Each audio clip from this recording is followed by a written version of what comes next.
په تقوا کې په جهاد کې په انسانیت کې په اخلاق کې په جود او په سخا کې ټول هغه امور د زندگی په ټولو کې الله عز وجل دوی کمال ته ورسول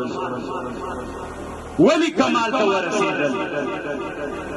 زکا مربی څو تربیت کو ډېر کامل سړی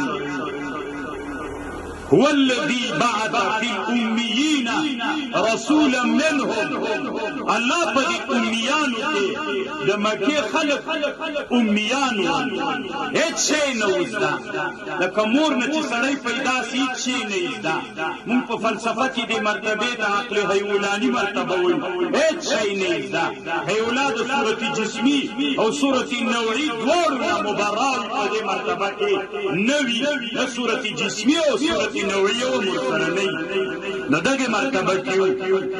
او الله غ نبی راولی بعث فی الامیین رسولا منهم قرآن کی تلاوت او قرآن دغه انسانانو اصلاح وکړه څنګه اصلاح کم اصلاح دس اصلاح چوری در رسول الله په مدرسه کې څو سړی تربیت ابه په کور نه پاتې دغه ارادي بیا داوي زدسي مدرسه کې تربیت سویم ما دسي مدرسه شاګردي کړي زبایت کیننم زبایت اسلام نور خلق تم ورسوم دی کابل په ځکه کې یو صحابي مدفون تمیم بن اسید ابو رفاعه العدوي دی د مکی صحابي د مکی ده خلکو کې مشهور داسې د وای تمیم انصار د انصار تک غلط دا صحیح نه ده انصار نه ده مکی صحابي ده او په مسلم شریف کې یو حدیث هم روایت کوي دی نو هغه د مدینې نه را روان په دغه امید چې شرق